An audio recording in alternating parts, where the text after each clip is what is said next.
Speaking of first quarters, Kevin, this is a good segue. Will we see Luther Burden in the first quarter on Sunday night against the 49ers? Good question. We just asked Ben Johnson about it, and as Ben is wont to do, he didn't say much other than that he's looked good.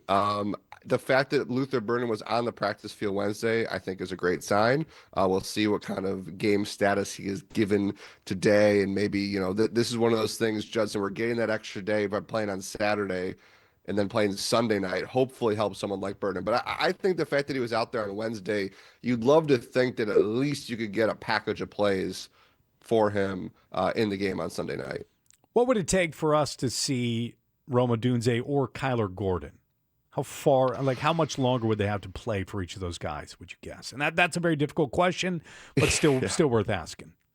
Yeah, well, with Gordon, he can't practice until after the finale. So at least we have a bit of a, the earliest would be the first round of the playoffs. With Rome Odunze, that's a tricky one because we just don't know how much he aggravated that injury. He was not practicing on Wednesday, which is not a good sign for his status for Sunday. I think the fact that they have the playoff berth, it would make sense probably just to keep resting him to get as much as they can from him from the playoffs. So the total speculation here, I'd like to think that Rome Odunze could be available for the playoff game, and Gordon's could depend, obviously, what he looks like in practice that first week back. But that is the nice thing about, that those appear to be not long-term injuries, that they have a chance. It gives you a little bit of excitement, motivation almost, that the more the Bears can keep playing, the better chances they can get those guys back. Yeah, and it sounds like San Francisco 49ers could be resting George Kittle as well with that ankle injury. That certainly would be nice with that offense on Sunday night. This segment with Kevin Fishbain brought to you by Four Seasons, your trusted local experts for heating, air conditioning, plumbing, electric, and generators. Kevin, what will you remember most about Saturday night's win over the Packers? Man, I mean, it's going to be the game-winning touchdown for sure. I just think that moment was probably the greatest single moment of the Bears, certainly on offense this century.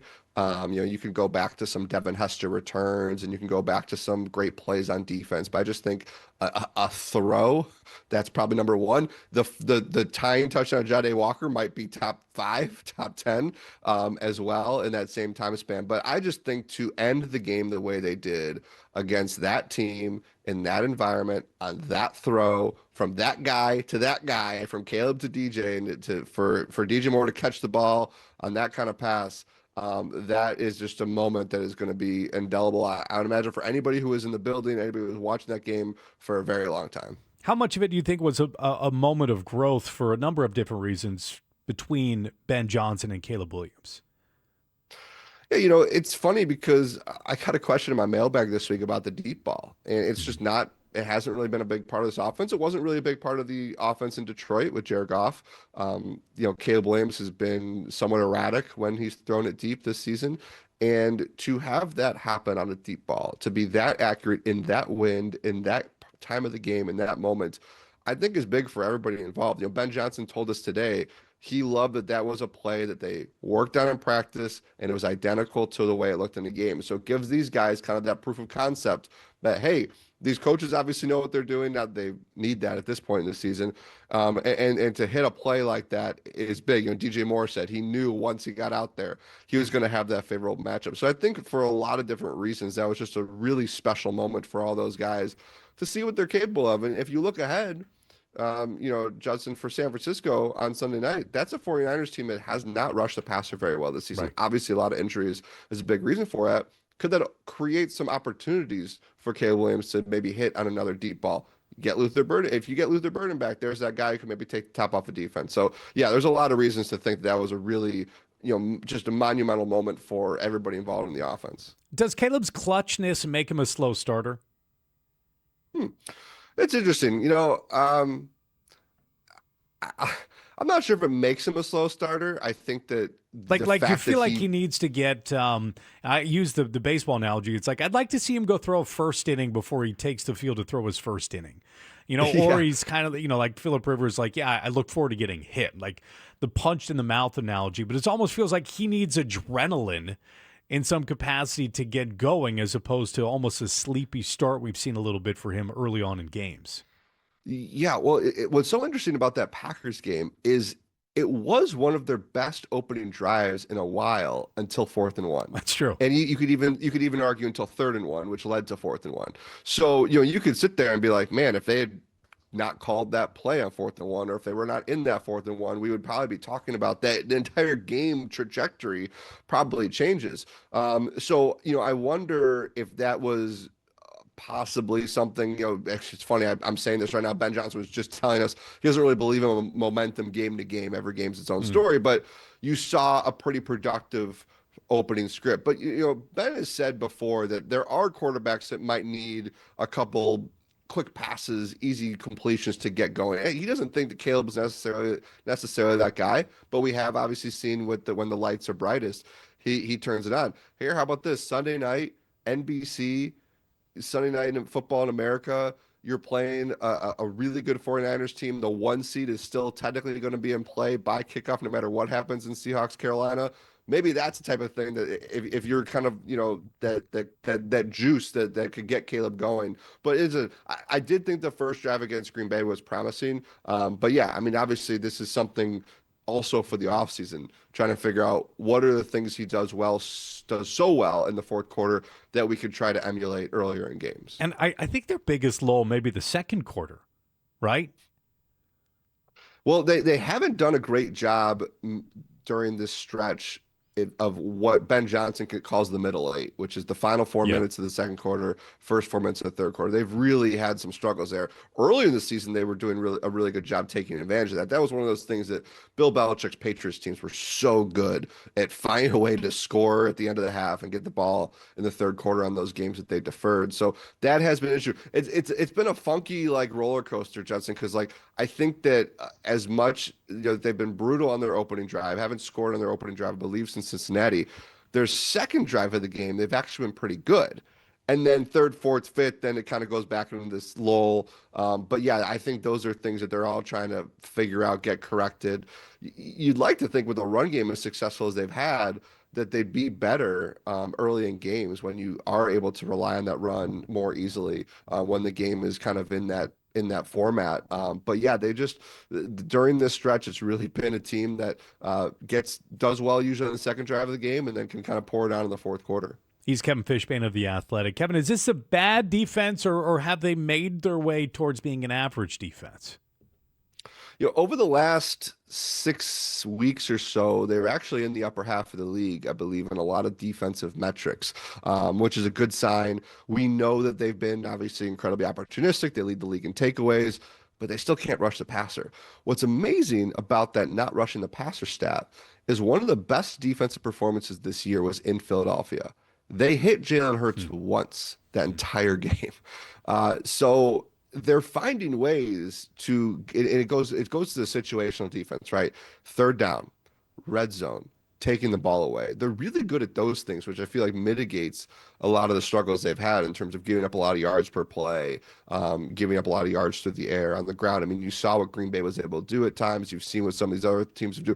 Yeah, you get a little nervous of what Christian McCaffrey could do against them, the way they've been giving up yards. But it's similar to Caleb, right? When the game's on the line, when the drive is on the line, this defense has more often than not made a big play. And I think it's happened so much that it's not so much it's a fluke anymore. I mean, we're in week 17. So I do think you could say that a defense is good at really, really important things. But they're obviously not getting to the passer enough and giving up too many yards each snap. How close is Jalen Johnson to being Jalen Johnson?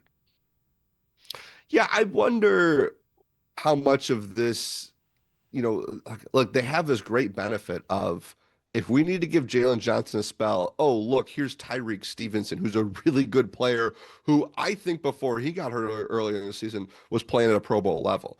So it's a nice kind of change up that Dennis Allen can throw out there and keep Jalen Johnson healthy and keep him rested and get him closer. So each week is kind of piqued my curiosity. Okay, how many snaps is he going to do this week? How many snaps is he going to do next week? So I mean, I think you'd love to have him out there every snap.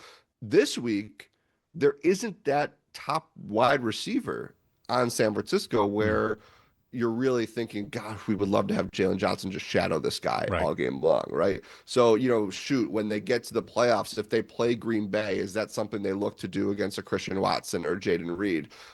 If they're playing Seattle, is that something that they just decide, all right, or Puka Nacua if they play the Rams? So I wonder if they're going to get to that point at some point where he is able to do what we kind of expected when Dennis Allen got hired. It was going to be Jalen Johnson was going to be on island with the opposing team's best receiver whenever he was lined up outside. I don't know if we'll get to that at all this season. Maybe they don't have to because they've had this depth. But yeah, I am curious to see if he's able to play a full game or if they even need him to, because maybe they kind of like this little changeup while he's not yet 100%. Yeah, it seems like that Brandon Ayuk deal isn't exactly working out how the San Francisco 49ers had planned it. We know that because they took millions and millions of dollars away from that deal they signed with Brandon. Kevin, before we let you go, and Kevin Fishbain of The Athletic with us on the score, can I ask you our poll question we've been working through today? Are you convinced that the Bears are a Super Bowl caliber team, or do you need to see more? Oh, man. That's a really good poll question. I Thank mean, you. Thank you, Kevin. I'll say this. I'm not going to give you an easy answer to the poll question, but they have proven that they can play with anybody. And what they've also proven is if it is a close game, nobody should bet against them, or nobody should be surprised if they come out on top. And I do think that that matters. Like, you could put them against the Rams, and I would obviously favor the Rams, and I'd expect the Rams to win the game. But if it's a 7-point game and the Bears have the ball with a minute to go, like, how confident are you if you're a Rams fan at that point? You could say the same about Seattle, Philly, Green Bay, other side of the coin, in New England and Buffalo and Houston. Like, they have just put themselves in this position where they've shown they can play with anybody, and they've shown that when the game's on the line, a lot of crazy things can happen in their favor and they can take advantage. So I think that is the type of stuff that is that should help them if they're in a close playoff game. So, like, are they better on paper than a lot of these teams? No, but they have proven themselves in these tight games at a level that the other teams in the league maybe can't say. 66% as of now need to see more, by the way, in case you were curious, Kevin. Have you put your prediction out for The Athletic? Yes, my prediction is up at The Athletic right now in my weekly mailbag. I believe I have 49ers 36, Bears 25. Oh. I don't think you're going to come out of there being woe is me, but maybe it's recency bias after watching the Monday night game, and the Kittle thing is very notable. Yep. But boy, oh boy, that 49ers offense is just a locomotive right now, and I just don't know if this defense is good enough to stop them enough on San Francisco's home field. But I do think the Bears should have some opportunities because 49ers defense has some deficiencies. So I like a high scoring game. I think the 49ers win.